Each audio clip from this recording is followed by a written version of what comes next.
evening, Facebook friends and family. Welcome to another beautiful Sunday evening session with Brian and Janice. I hope everybody has enjoyed this weekend. It has been absolutely beautiful. Today was exceptional. I am excited to share today's conversation with you guys, that we will be focusing more on women and what's out there for women, especially African American women. You know, I want to encourage our women, our Black women, that the power lies within you. It resides within us. We can take this next level into any height that we choose to. So I'm encouraging you to listen very carefully, take notes if you need to or if you want to, and be prepared for what's about to come your way. Okay? Well, good evening, Facebook family, YouTube family. As Janice has said, we really want to deal with a sensitive issue as it relates to not only Black women, but Black people in general.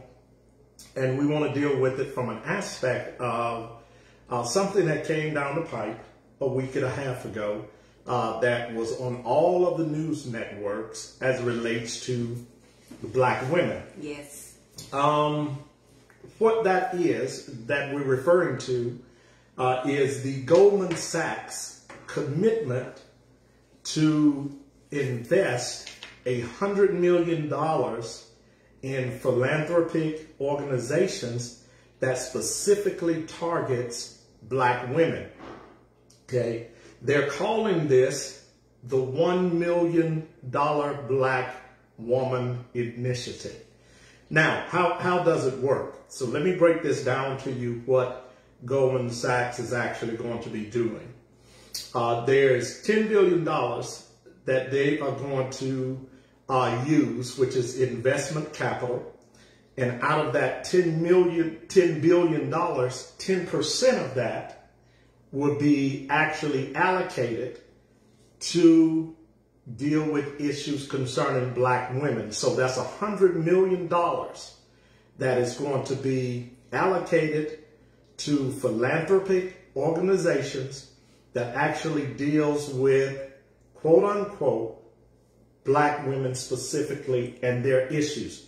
Now, the partnership was launched with Black women-led organizations. Definitely. Okay? Mm-hmm. So when we look at this partnership, it basically they got the input, Goldman Sachs did, and Goldman Sachs board got the input of some companies, CEOs that are led by Black women, to deal with what Black women in general, what issues are we facing? Have Black women been facing Yes. for centuries that is seeming to be more prevalent now than it has been in the past.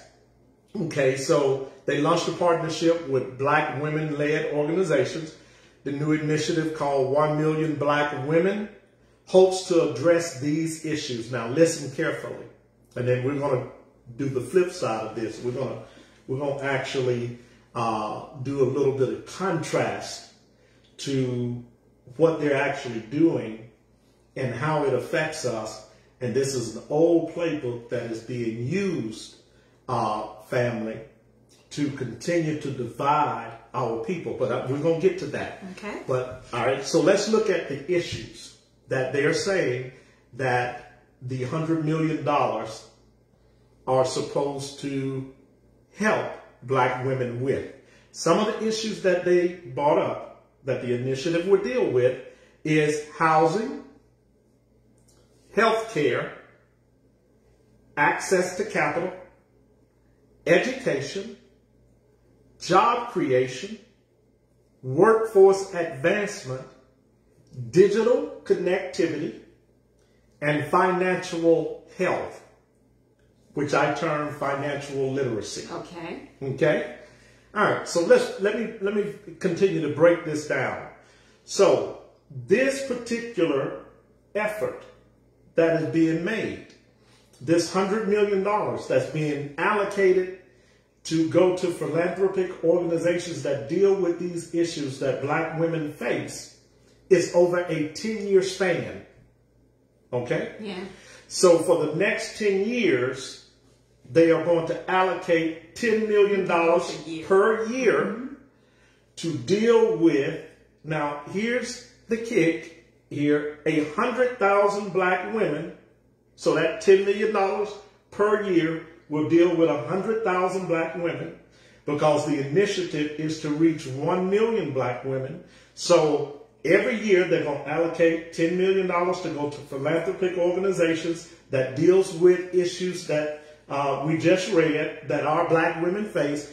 And that $10 million will roughly deal with 100,000 black women per year. Per year, yes. Okay, per year. So that means there's 100,000 we got 100,000 black women in Alabama. Oh, definitely. Okay, so what happens to the black women in Georgia? What happens to the black women in District of Columbia?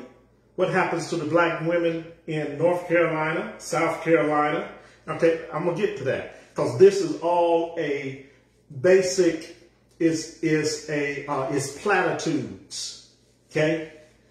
It's icing, and there's no base to the cake. All right.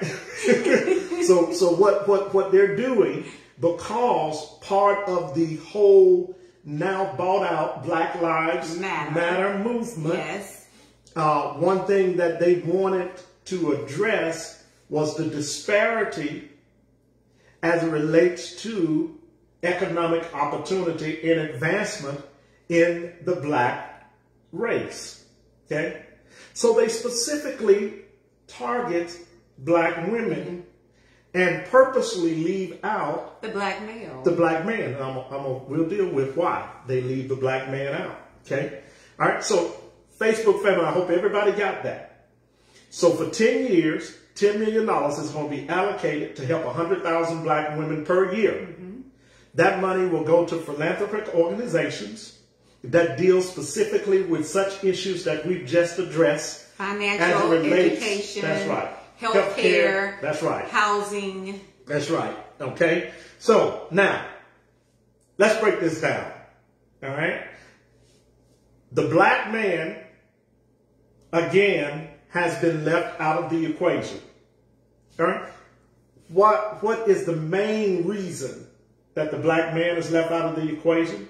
Because the government for the last 60 plus years have been working on deleting the black man out of the black female's life by way of social engineering the black family, by way of social constructs to deal with the black female problems absent of a man being in the house, okay, by way of I will say by way of organizing media to promote the black female being with other ethnic groups as it relates to men.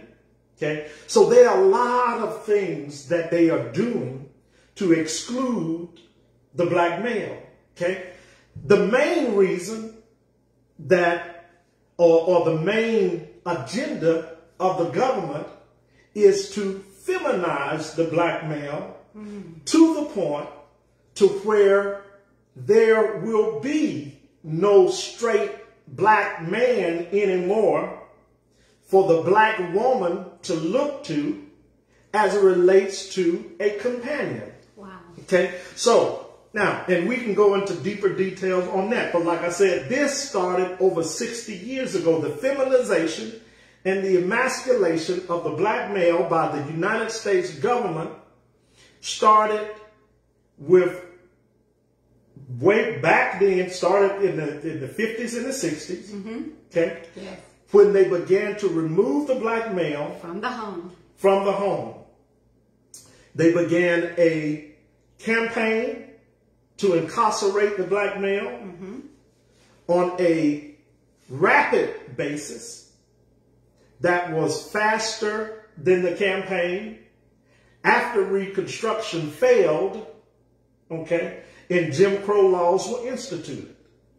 So what we have is the exclusion of the black male based on the government having a plan in place to revamp the so-called black family and turn it into the diversity family. So what does that mean? That means that the black men are feminized, emasculated, and that they marry each other. The support of homosexuality in the black community is higher than any other community. We allow it. Other communities do not allow the emasculation of their men more than black people because we have bought into the propaganda. Because black women have been fed a bunch of malarkey when it relates to the women's liberation movement, which was white born, that pulled black women in on the tailspin and tried to make it seem like that they were part of it so that they could get more funding for their agenda. So what we have been experiencing and seeing is the continuation of tricks that have been played by our government for over 50, 60, well, might as well say for 400 years. Okay? Because we can go back to the slave plantation and we can look at the division of the black woman and the black man. Okay? We can look at the separation of why the black woman was taken out of the same place that the black man was, why they could not live in the same cabins, why purposely the master would separate the black man and would not allow them to abide, even if there was a family. Okay? There's a good book called The Narratives of a Slave Girl. In that book, The Narratives of the Slave Girl, there's one slave that actually goes through that, how her husband that was on the same plantation was not allowed to cohabitate with her in the same dwelling place, purposely, and how the master would make his way down from his house to her cabin and rape her repetitively, marginalizing the protection of the black woman because there was no black man in the house. So that continued systematically when the government moved to begin to offer monies to keep the black man out of the company of the black woman and help raising his black children. Okay, so what we're seeing is a purpose-driven campaign. I remember there was a book came out called Purpose-Driven Life, Christian book. Stay focused, Brian. Yes, I will. But listen, the purpose of this, like I said, is to continue to marginalize the black man and to delete him from society altogether, to where the black man is looked at as something other than a man. So the whole concept of the man, the term, the phraseology of the so-called the man remains with the ruling dominant class as it relates to this government, which is white, middle-aged men. So whenever that phrase was referred to, it was always referred to those that had power and position in American society. Okay, so the man, the phrase came out of, and if we go back and look at slavery, the master oftentimes was called the man. That's how the slaves referred to the master, as the man. Boss. Or boss. You know, that's the one that yield the stick. Yes. That's the one that control the money. That's it. That's the one that control the women. You understand? Yes. That's the one that control the children. Now look, what I'm showing you is the system. So the black man had no power in his own family. No, he had had no power in society. So it goes farther than his family. So the same tactics that was used to control the black family that was enslaved is being implemented, has been implemented by the U.S. government just by way of laws that have written the black man out of not only the family, but like I said, the society. So when we look at this initiative that is absolutely going to do the barest minimum for black women, is not going to impact black women at all. The black women that it will impact will be those organizations that focuses on a certain particular group of black women, i.e. be it educated black children, or groups that deal with education, where the money filters down to and touches a few black women, out of the ghetto, or that may not have the same opportunity to go to a college, Healthcare wise, it's not going to even put a dent in the issues that we black women face, Can I throw a couple of issues out there that black women are facing medically, health-wise? But deal with make the issues relative to what this money is going to be allocated to. So what are the issues that you see that organizationally that different nonprofits are set up to deal with? I can tell you one: cancer. That's it. Breast cancer. Okay. Everybody has want to form a nonprofit and gather funding for the research of cancer. And another thing that they should, that's coming up next, I believe, down the line, is fibromyalgia. A lot of women, black African American women, are dealing with that, and they're not able to pinpoint exactly where that's coming from. Generalized pain throughout the body, aches and pains, when we know it's due to stress, an unsurmountable stress that black women are facing these days. So I see it every day. New diagnosis of black women coming in, just hurting physically, you know. And then we go back and do the research, and we find out that they've been under a lot of stress in their lives. But Brian, this is something I want to throw out at you, because I'm guilty of this. I don't know if I want to say guilty, but I didn't know any better. And what I want to say is that during my period of being divorced and being single for so many years prior to meeting you, I had many opportunities to meet and engage in conversation or date other men. Black men. I really targeted my black males. I had an opportunity to was introduced to white males, but that didn't entertain me at all. I just didn't see that. And that's not to disrespect the white man. It's just that I chose to stick with my own culture. Our black men, for some reason, and I'm not downing them, if a black woman has her finances together, if she's educated, if she wants to have a good life, for some reason, our black men are intimidated by those women. And I can truthfully say that I have many friends that are single.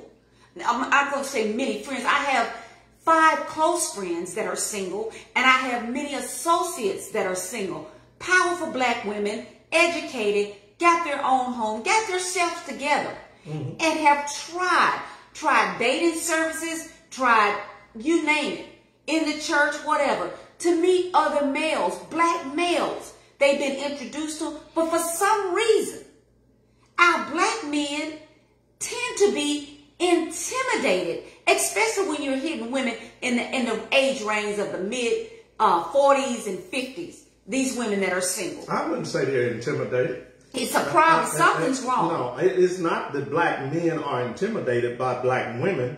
Black women have set the bar as it relates to a criteria that they expect from black men. Now, if that black man doesn't meet that particular standard and doesn't live up to that criteria, then I think that, possibly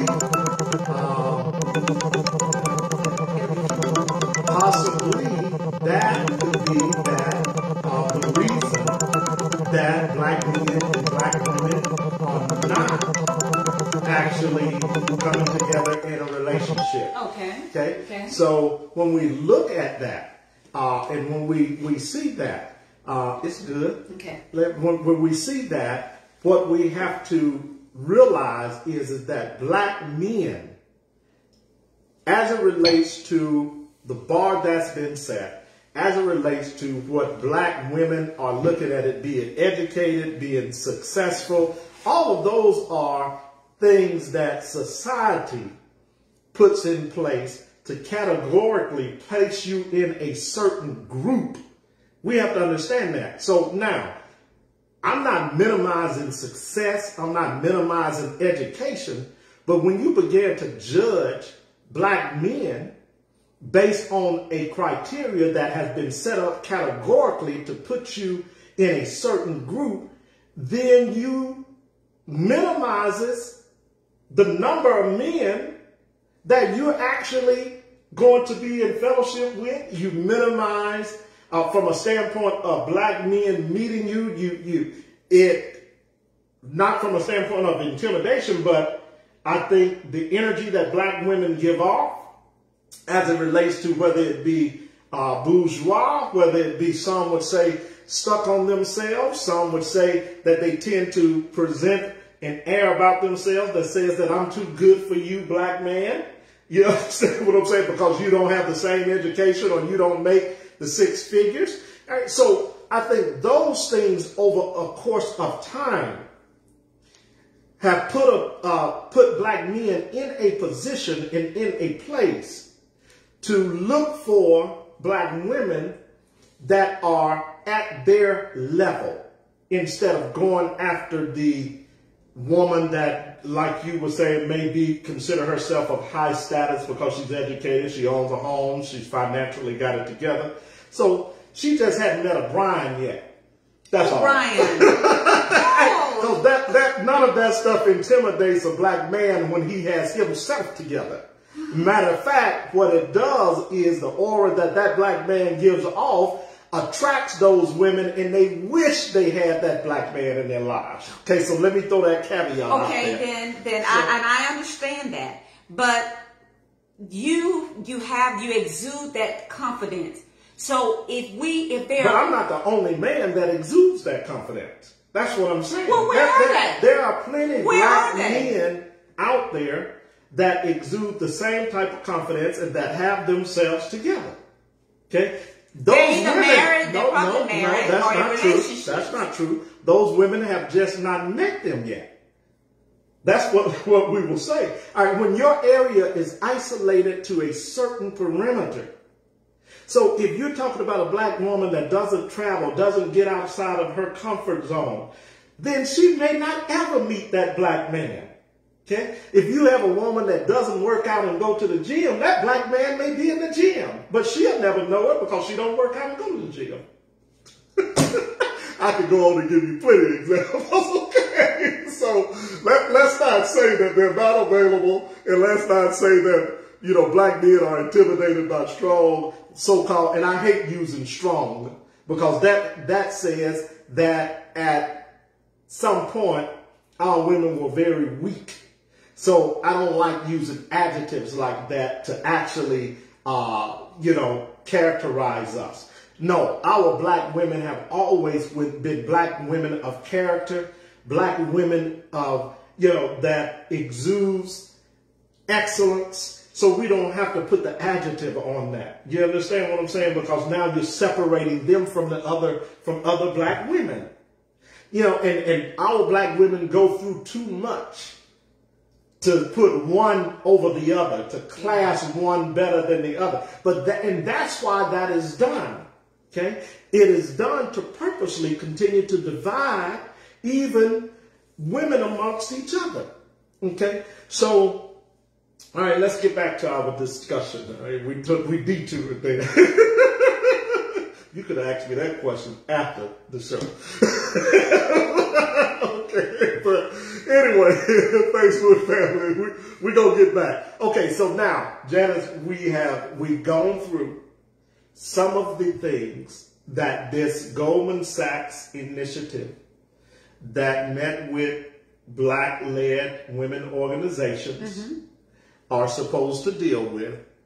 One of the things that you were talking about is healthcare in the healthcare industry, the access to capital, housing, education, workforce advancement, all of those things, digital connectivity, more access to being able to virtually do things. Yes. And have careers in those type of fields, and then financial literacy. Okay, those were the actual areas that Goldman Sachs, this monies are supposed to deal with, like I said, and helping black women. So now I said, and I've explained to you all why they're targeting black women, okay, and why the black man was excluded. Okay, it is the same slave concept that are in place here as it relates to the division, further dividing the black woman from the black man. Now this gives an air, if you will, or an aura that says that the black woman is more deserving of this than the black man. You know, and it is. I think it's very sad. I think the black women are fighting for it. No, I think they're asking for these things that you can't. No. All black people are asking for these things.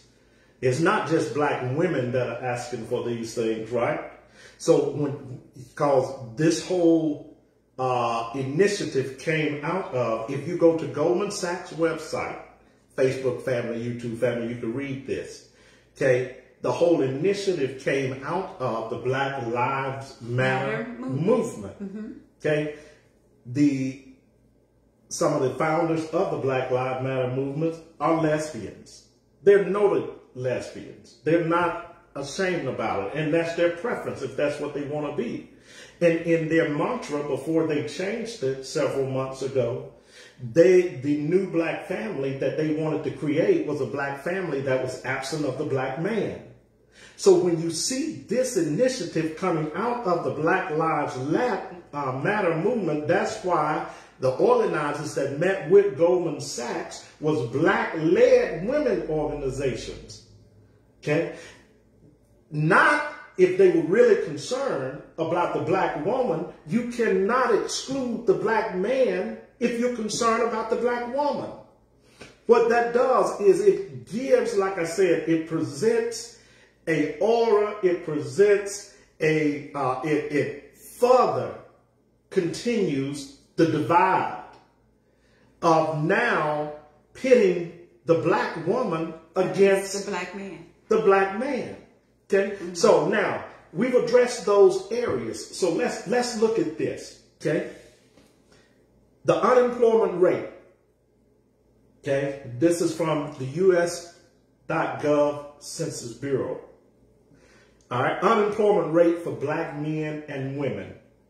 I took the liberty of looking up the first quarter of 2021, okay, to show us that this and what the news propaganda, Colored Negro Network, CNN, and all the other news outlets that mean us no good, Fox. That we buy. Yes, Fox, the same one. I mean, they just got a different script, but they still don't care about black people.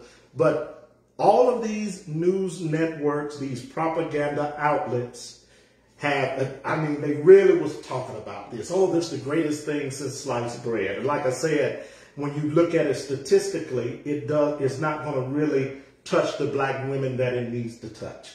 But the unemployment rate for black men and women, 2021 first quarter. The first quarter ended in March. Okay, depending on what calendar you're on. Okay, if it's a business calendar, it's a little bit different. But let's just go with the first quarter as it relates to traditional calendar. 2021 has ended in March. Men, okay, black men specifically, that unemployment rate for the first quarter of 2021 between the ages of 16 and 19 is 21%. Unemployment.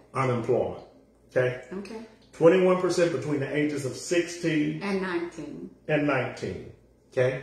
Between the ages of 20 and 24, 15% unemployment, okay, rate for black men. And between the ages of 25 and 54, 10.7% black men. Now, let me say this. The way that unemployment numbers are calculated is by an individual once having a job or an individual having a 1099, being that he is a subcontractor or a contractor and he's self-employed. Right. It does not tabulate the numbers of those that have never applied for a job or never had a job. If we looked at that, it shoots the black men between the ages of 25 and 54 over 42%. That's almost half. That is almost half. Okay, so I just wanted to make that point. How they tabulate these unemployment numbers, so they are so skewed because the majority of black men, okay, either have never had a job where they had to file taxes, okay, or either they've worked under the table doing skilled labor. Okay, or either they have done 1099 as subcontractors, and depending on that amount that you file, okay, it may not be tabulated as true employment based on the government. Okay, so now let's look at the black women. Black women, and this was one of their initiatives, okay, was jobs. Black women unemployment rate between the ages of 16 and 19, 14%. The black men's were 21%. Okay? Black women between the ages of 20 and 24, 17.2%. A little bit higher than black men. Black men was 15%. Do you know the reason that they were higher between the ages of 20 and 24? Because about 3 to 4% of that category between the ages 20 to 24 are in college. And they do not count. Okay? Okay. All right. So ages 25 to 54, black women, 8.6% unemployed. So that's unemployment. Now, let's look at the white, Hispanic, and the Asians. Same category. Okay? For the white, unemployment rate between the ages of 16 and 19 was 13.4%. Okay? 20 to 24, 9.2%. 25 to 54, 5.3%. Wow. Okay? So black men categorically, as it relates to jobs, unemployment, black men have the highest percentages of unemployment in every age category. Okay. Now, Hispanics, 16 to 19, 16.6%. Okay. 20 to 24, 11.9%. And then 25 to 54, 7.9%. Okay. So now that's just giving you the overall numbers for, okay, the black men, black women, as opposed to other races. Asians, 16 to 19, less than 10%, 9.2%.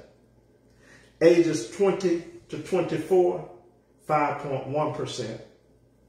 Ages 25 to 54, 3.1%. Wow. Okay. So majority of the Asians that come over here to this country are working. Okay. Now, I'm not going to go into the income levels, but that's one thing that this initiative is supposed to address. They are addressing with the women. Okay. Jobs. And their, the discrimination that they have faced as it relates to being hired on certain jobs, things of that nature. Now, if you're going to do that, and the unemployment rate for black men is higher than the black women,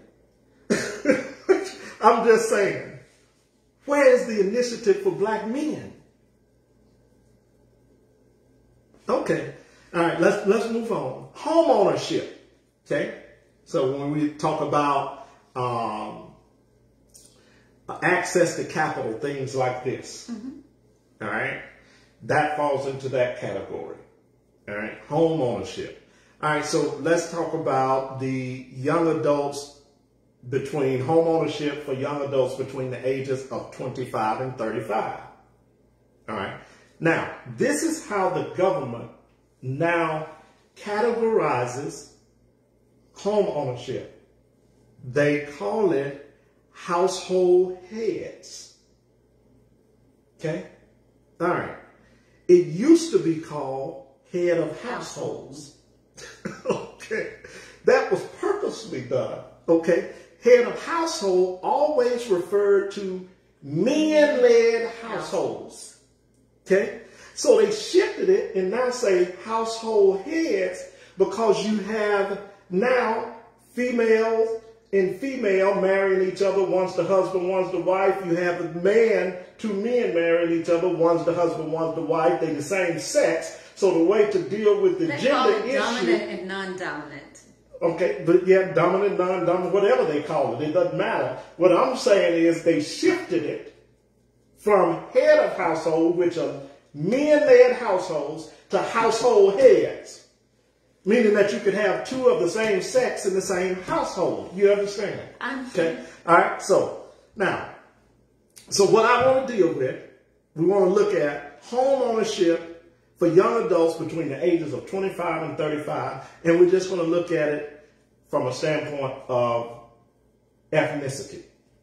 Whites, okay, whether it be man to man or woman to woman, or man and woman, because it's household heads now.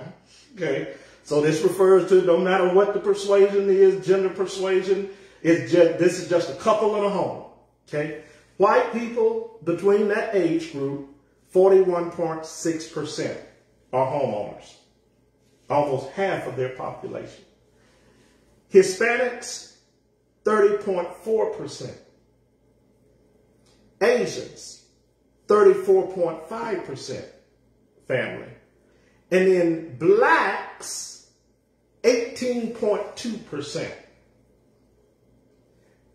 Black men led households that are homeowners between 25 and 35, 3.2%. Okay. I'm just throwing it out there. Because I'm showing you how this oppressive system means us no good, even when it uses our own people to promote and propagate a sick agenda to keep us divided against each other, to keep us judging each other, to keep our black women looking at our black men a certain way with a certain eye. You understand what I'm saying? Okay, so I'm throwing that out there. Education, let's move to the next category. Educational attainment, or the opportunity to go to college, the opportunity to finish high school, the opportunity to maybe attend in some type of trade school if you don't go to college. All right, here are the numbers for that. And I'll start off with the numbers as it relates to those that have finished high school, okay, with a high school diploma. White men, 88.1% graduate from high school. White women, 88.8% complete high school. All right. Hispanic men, 66.7% of Hispanic men finish high school when they come to the United States. Yes. Okay, the children. 79.2% of their women finish high school. Okay? In the Asian community, this was staggering when I saw this, but it wasn't a surprise. Okay. Yeah. With the men, 89.1% of all Asian men that are in the United States finish high school. Mm-hmm. Their women, 95%. they almost at 100% graduation rate for their women that are here in this country. Now, I say black for last here. Black men that graduate from high school that have been over here this whole time, born here, grandparents born here, parents born here, great-grandparents born here. Black men that just finished high school, 52.9%. Almost half of black boys, young men, I should say, that are in high school, almost half of that population does not finish. Black women, 76.1%. So when we look at that, 24% of young black women now do not finish high school. Most times because they got pregnant. Well, that's not necessarily the case anymore. I mean, when we look, and even if they did get pregnant, there should be programs to assist that pregnant young lady with getting through school. They do it for other persuasions. So, this is something we have to look at. So there again, why set up an initiative for black women in education when black men are more ostracized and subordinated in education than black women? And it has always been that way. This is not something that have just started. You understand? Mm-hmm. Okay, so let's look at those that graduate from a college, that go to college and graduate. White men, 39% if they go to college, graduate. White women, 61% of them graduate. Hispanic men, 25% of them, if they go to college, they graduate. Their women, 39%. Okay? Asian men that go to college graduates at a 79% ratio.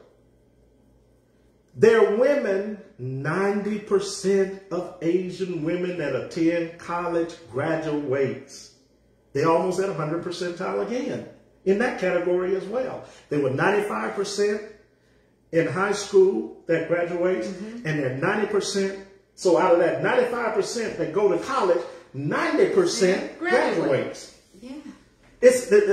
But like I said, it's not surprising because they push education. And they push it from the home. Okay, that's a whole different show.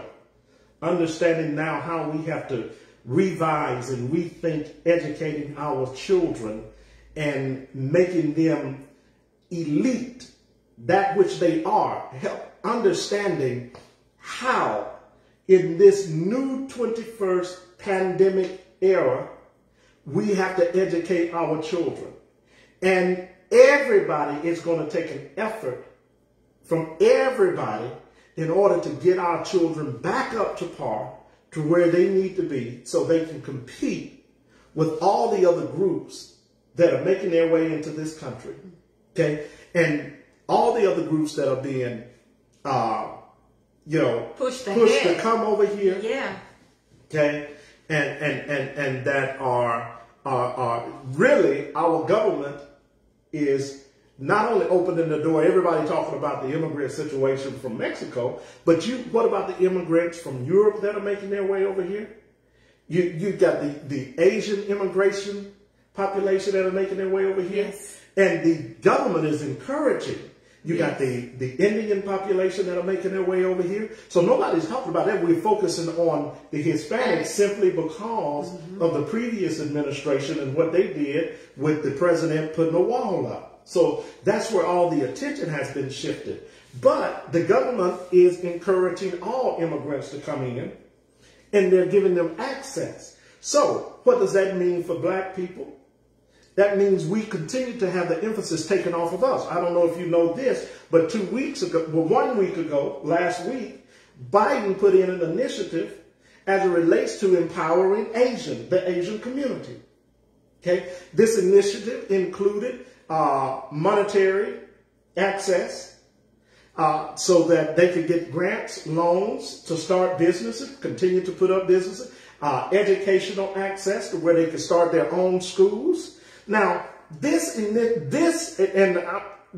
law or this bill, so to speak, and you all go back and research it, family, that was put in place, this order, executive order that was put in place, deals specifically with the Asian community. Also in that was the Asian community and now being targeted by hate organizations or hate groups or whatever they're calling it. And nothing against Asian people, but we have been terrorized for 400 years, and this government it's skating around, it is placating around, doing something that is significant for black people.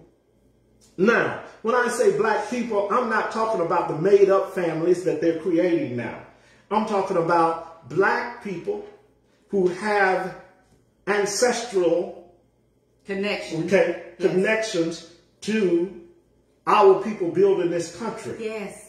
I'm talking about ancestral genealogy from the slaves. I'm not talking about those that are now, that were brought over here and had no ancestral genealogy with the slaves. You understand? Okay. So now that is when, like, we look at education, the black man needs to be included in whatever initiative is being done for the black woman. The black man should have the same equal initiative put in place or greater, because the black man is more marginalized in this country than the black woman. But instead of doing that, they're building mega prisons. Yes. To incarcerate more of our black men. Yes. And that initiative by Governor Ivy, thank God that a few, Senate leaders have stepped up and said, no, we need to look at another format of trying to re-educate and rehabilitate these young men. If they do that, then whatever they put in place, since the majority of the population is black, it is going to affect those black boys that are in prison, or those young men, I should say, that are in prison. Okay? All right. Now, so education. So there again, you got the Goldman Sachs Initiative says that it's going to deal with education with black women. Why leave black men out when black men are marginalized and ostracized in this category more than black women? There again, we have to ask these questions. Okay? All right. So next, and this will be our last category that we deal with, is access to capital to start businesses. Okay? Access to capital to start businesses. White men, okay, if they go to a bank, apply for a loan, whatever venue they choose to use, 45.1% of white men get loans to start businesses. That's almost half of their population. Okay. White women, 39% of white women that want to start a business can get a loan. Hispanics, 35.1% of their men that want to start a business can go to a bank and get a loan. Hispanic women, 17.6% can get a loan. Asians, now this was a shocker. Only 33.4% of Asian men that start businesses get a loan. Now, I did a little research because I thought that was odd. Do you know why only 33.4% get a loan? Why? Because majority of their wealth comes out of their family and they don't have to go to the bank and get a loan. Wow. So it makes sense. So they don't go to the bank and get loans. Their wealth comes from family generated wealth, and when they come over here, they come over here with monies to start businesses. Okay? Or either they go back to their country and get a loan through their banks in their country. They do not use U.S. banks. Very intelligent, very smart. Black people, you know, we had our own banks at one time. We did. Okay. A lot happened between when Reconstruction ended up until the mid-30s, after you get into the Great Depression era with Franklin Roosevelt and the revamping and the restructuring of how business was done. So the industrialization based on war, yes, okay, was used. There again, more black people lost jobs during that era. Yes, they did. Than any other era in history. Any other era or time in history. Okay, so when we look at that, oftentimes when industry changes, okay, and it becomes more automated, black people are left behind because we are the least educated. Yes. Okay, we are the least trained, and that's purposely put there. And like I said, I could show you stats even on that. That is mind-boggling. Okay, but access to capital. So that we dealt with the agent. Now, blacks that go to a bank to get a loan. To start a business. Black men that get a loan, 2.7%. Black women that go, like I said, it doesn't matter what field you're in. It could be SBA, it could be any of those things. Okay? Black women that go to the bank to get a loan, 5.1% to get a loan. So we are in single digits when we talk about having access to capital. One of the issues, or one of the areas that Goldman Sachs is supposed to deal with the black woman, the black man is more than the black woman, even in this category. 2.7% of black men, when they go to a bank, cannot get only 2.7 can get a loan. Get a loan. And even with the black women, only 5.1% can get a loan. You understand what I'm saying? So there again, what is the ulterior motive behind this initiative to so-called help black women? Now, let me say this. How many black women, and I looked this up. Okay, this is also, you can find this on the U.S. Census Bureau. Okay, how many black females are there in the United States? Okay, this initiative targets 1 million over the course of 10 years. That means 100,000 a year. Per year for 10 years, like we said. There, right now in the United States, according to the U.S. Census Bureau population category, the black female population makes up 59% of the black population. That number equates to 22 million black females. But this initiative is only going to help 1 million. And it's helping 1 million over the course of 10 years. So when you do the math, you don't have to be a mathematical genius. Not even a third, a fraction of black women that really need assistance will be helped. Like I said, all this will do is target. Now you're talking about companies, and what they are making this out to seem like is that it's a form of reparations, you know, because they're giving to black women and, you know, the whole hoopla, all this is to help black women, when in actuality, it's not even touching black women. And probably the ones that are most needed we'll never see any of this Goldman Sachs over a 10-year period, you know, $10 million a year.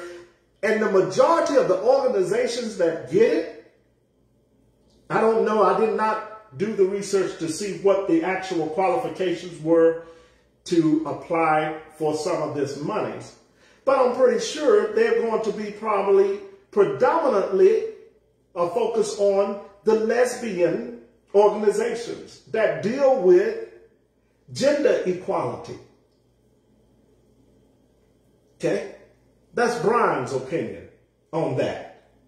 You understand? Because now when you deal with gender equality and you start throwing diversity out, now and you continue, you've excluded the black male out of society, and you're saying, well, the black male is not worth doing anything for. We don't need to put an initiative in place for the black male, but yet the black male have the lowest percentages of all these categories. He have the most need of any other group we've named. And the least amount of help. And the least amount of help, even including the black women. He's below, you understand? But yet this initiative is supposed to do something so fantastic for our black women. Like I said, it won't even touch a fraction of the black women that actually need it, and the few that do get it, it's not going to do much for them.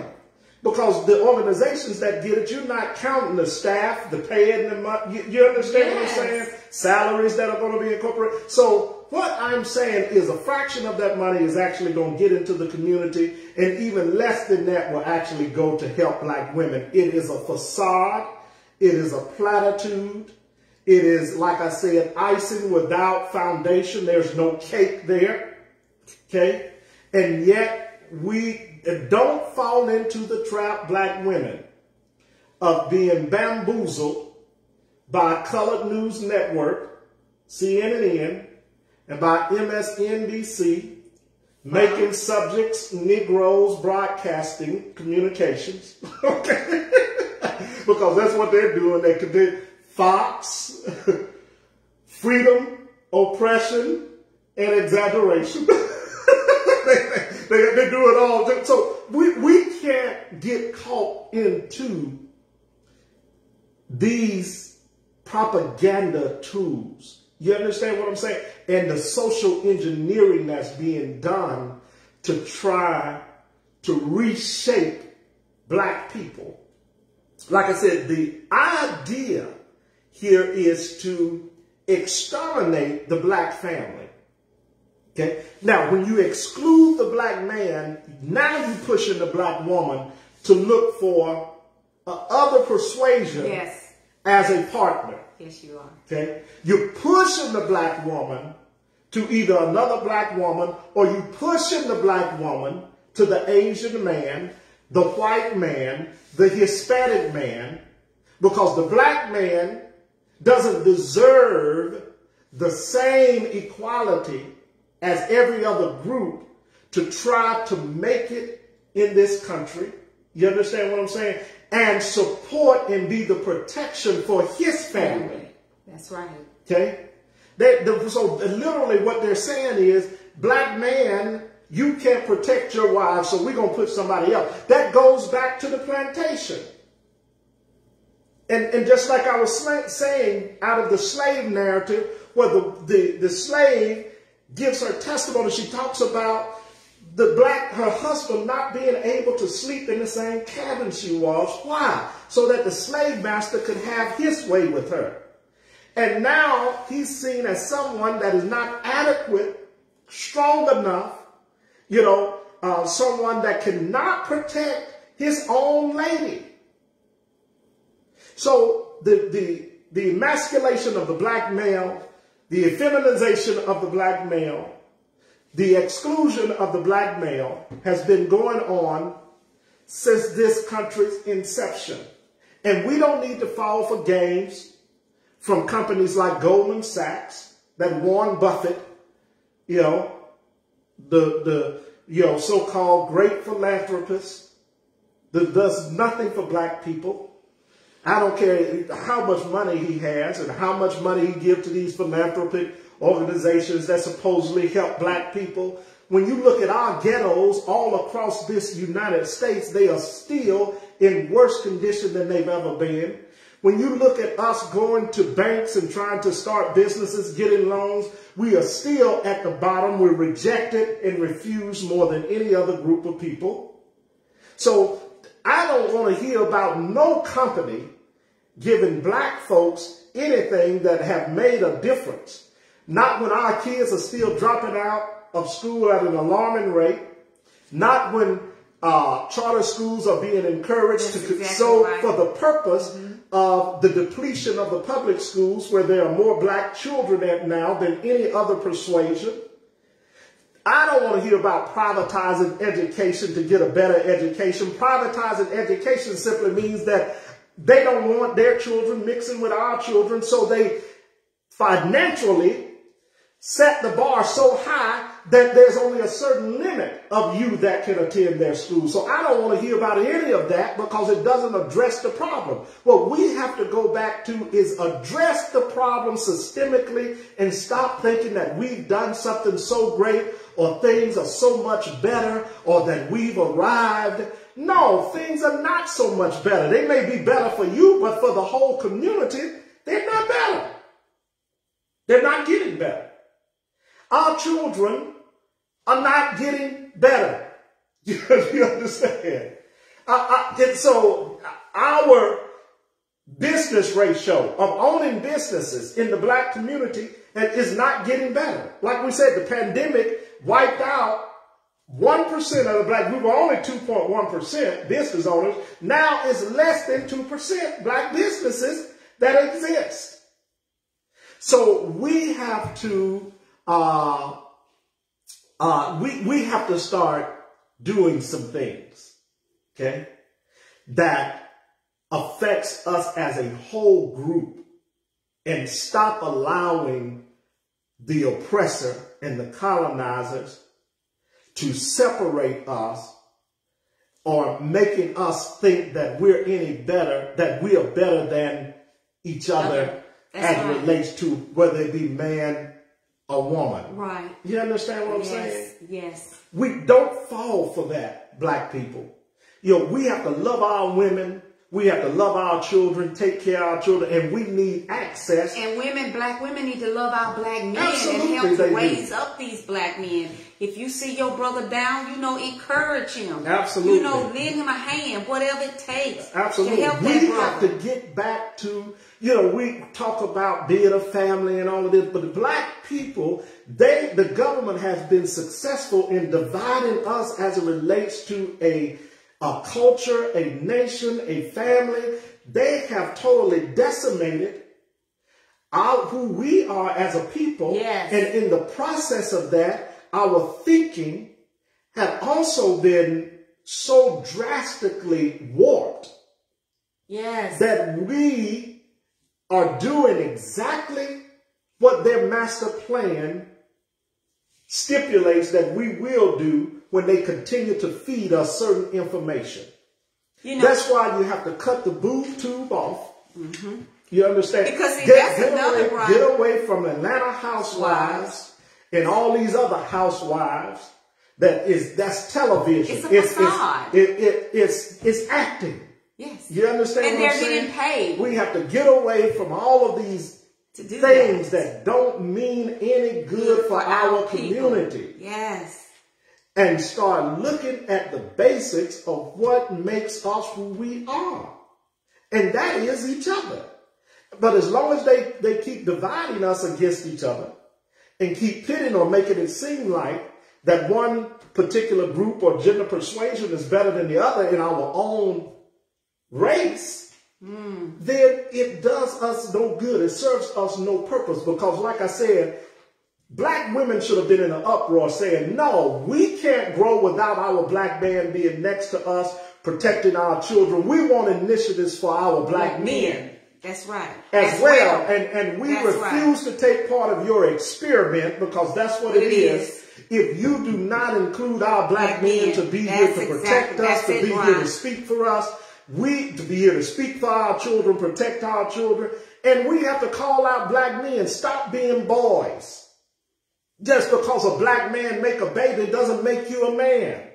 A black man understands how to protect his family, how to educate his family. He understands how to protect his woman. He understands that he can give wisdom to his woman. There's so many things that our men are missing today. Yes. And we have to start educating our young men and help them to understand that it ain't all about smoking weed and getting high and listening to a good rap song.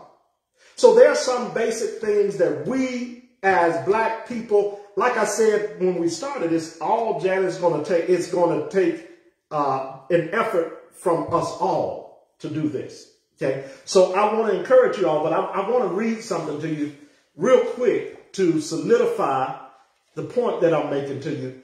This is the ISIS paper by our ancestor and beautiful Queen. Frances Cress Welsey.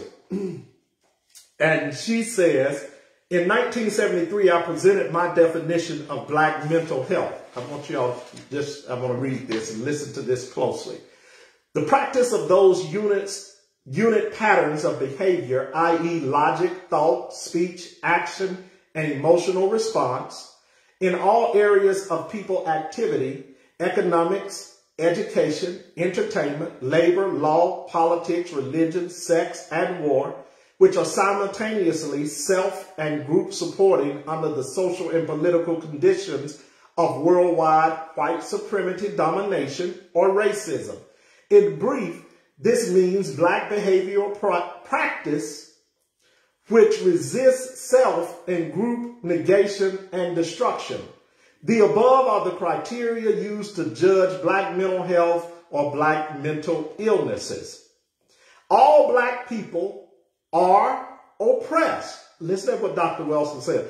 I emphasize here that black men are oppressed because ultimately it is male muscle mass that oppresses a people. And only male muscle mass has the potential for achieving liberation. If the men of a people are oppressed, the women are brought under oppression as they are dependent on their men for protection and defense. Women do not have the muscle mass to liberate a people and protect the young. Women develop the young, but their men must provide the protection and the security apparatus. The global white male collective understands the priority of white domination.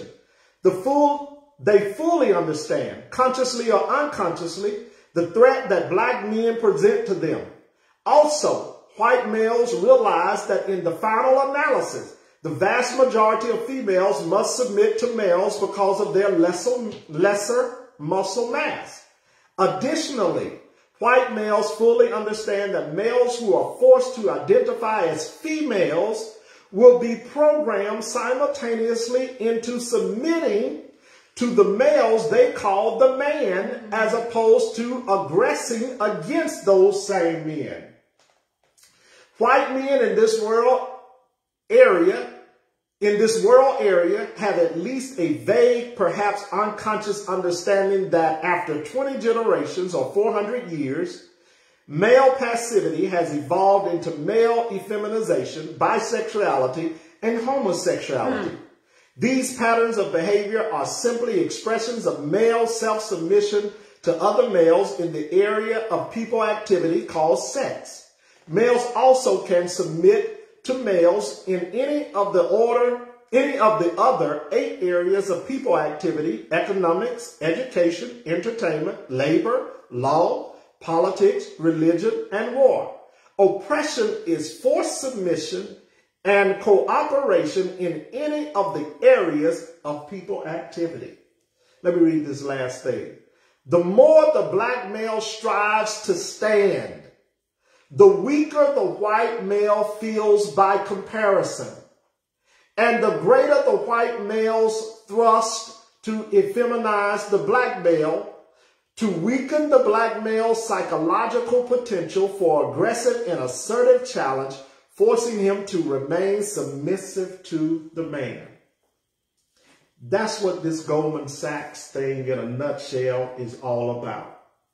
It's about the white male continuing to oppose domination and say to the black man, you are obsolete. You mean nothing.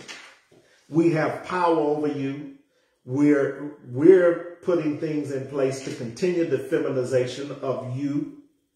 And we are going to take your women. And this is how we'll take your women. By making them feel like they deserve this special treatment. And like I said, when you boil it down and you break this thing down, nothing is really going to trickle down to our black women, and it's going to be less of an impact than what people think. Okay? But it is a slap in the face to black men and to black women that says that we control you. We control the money. We control the system. There's nothing you can do about it. And if we want to give you pennies, we give you pennies, and there's nothing you can do about it. Because that's what that $100 million over a 10-year period equates to. It equates to nothing but pennies and cents. It doesn't equate to any real monies that's going to impact our women. And I'm going to leave you with that. Rethink, black women, what this country is trying to do to place you above your men, and to make it seem as if black men don't care and don't love black women and their families and their children anymore, and that you need to resort to something else. Do not fall for that. That's the okie doke. Yeah, and stand and oppose anything that promotes that. This Goldman Sachs Initiative promotes that. Okay? Well, so I will end with that. I just want to encourage my black women out there, my sisters. I'm just, instead of saying sisters, I try to get away from that a little bit and just say all black women. We need to rise up and realize what is happening to our black men. And it's not their fault. It is a system. It is set up by design. And we need to come together and encourage our black men. If we got to pull one along, pull them along, encourage them. Every time you see one out or in the store, just encourage a black man. And it's going to really start with our younger generation. The kids in school, the school-age children, elementary school. We gotta do something. And all this on television, every time you turn and you see a commercial where there's a black woman with a white purposely counterpart, a white man, or white man or a white woman. A white woman. It is by design. Absolutely. That is set up to lure us to say, okay, let's begin to look outside of our race. I was set up like that. I thought that, well, maybe I need to look outside of my race because there's not a black man worthy of my love, because they don't respect us. They don't treat us right. They don't measure up to our standards. When that's a lie. It's not true. Sometimes we have to look at the man in the mirror. We have to look at ourselves and say, who is it? Who am I? What is it that I portray? What kind of vibes am I giving off? Absolutely. Because if you're going to sit around and talk to a man and meet a nice young man or a nice man, I'm not going to say young, because some of us are, women in our 50s, latter years. And I can truthfully say that because I met Brian. And, I'll be 59 this year. And I'm excited to say that. But there is somebody out there for you. And he is one of you. He is a black man. And I will stand up to anybody and say that. I almost got lured to look against my own black men and fall for the okie doke. And that was to be lured to the opposite race. And for a minute I thought, that's exactly what I need to do. Because our black men are this and they don't want anything and they want to leech off of me. They want me to take care of them. They want to live in my home. They want to drive my car. What is it we allowing them to do? That's any man. They will only do what we allow them to do. But when we are measuring ourselves and not always talking about what we got, I got mine. I'm educated. I got 2, 3, 4 degrees.